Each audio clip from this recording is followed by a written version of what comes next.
Good afternoon on a Wednesday. Out on another site.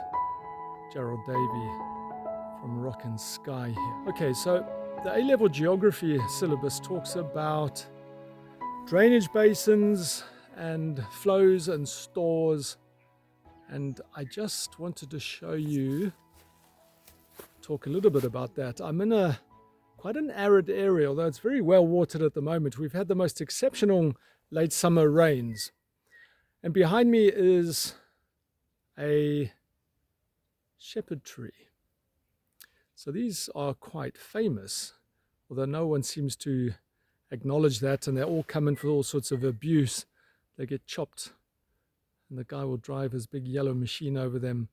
So some of these trees, as I understand it, and I'll show you a better picture of it now, are up to 700 years old, which is pretty cool. In fact, that's remarkable. So, how do we put it? All the excesses of humanity in the last 150 years. This tree behind me has kind of seen all of that, minding its own business down here in the Mooi River, the Mooi Valley, which is a tributary of the Tugela, the Utugela River, which is the largest river in KwaZulu-Natal on the eastern, I wouldn't say seaboard, but the eastern side of KwaZulu-Natal. And the Tugela Falls, which are the headwaters of the Tugela, some argue is the highest waterfall on earth, surpassing Angel Falls in Venezuela. So that's up for some debate. I think officially it's recognized as the second highest. So the Mooi River, which is down here on my left, is a tributary of the Tugela. So we're down here and it's quite dry and it's always very hot. They grow pecan nuts and oranges down here. And the rest of it is all this beautiful, beautiful thornfelt. And so I'm going to rotate the camera a little bit, and you can see behind me, going back to A-level and geography. And so some of the stores of water are in these plants. And there are some euphorbias further up the little road where we have been doing some work.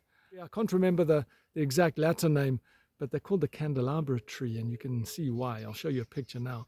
So these are adapted, these plants are adapted for living in arid environments. And we've got these amazing aloes, absolutely amazing. You can see this little forest behind me of aloes. It's actually quite stunningly beautiful. Let me just raise the camera up. So look at that. And then behind me is the shepherd tree. God knows how old that is.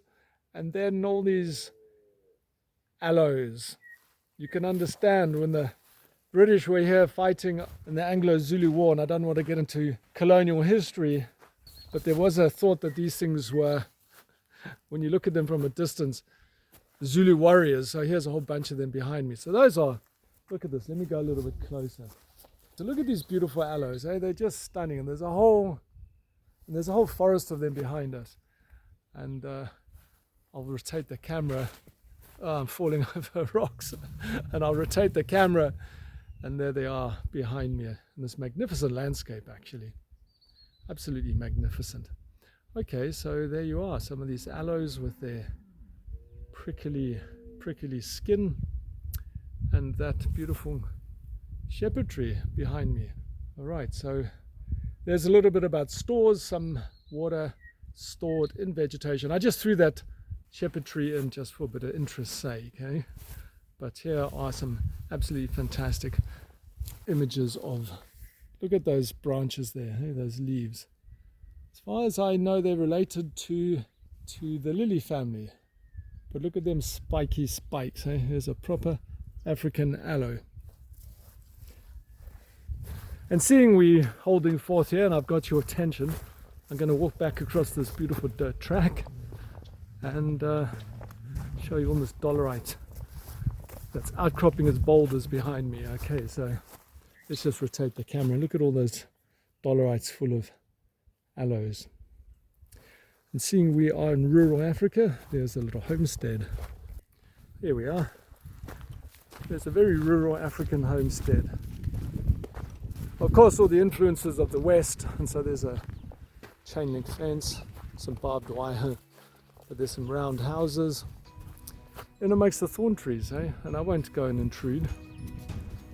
We'll leave them to it. So they're the aloes I was talking about. the shepherd tree, some cows in the distance, and a dirt road. Very, very typically African, and certainly typically Southeast African. All right, so there you have it, a little bit of info on stores and trees and a bit of Africa. And there's my truck starting up. You can see me looking to the right. Okay, so we finished here for the day, so we're going to head on home. Okay, we'll see you on the next one. Bye.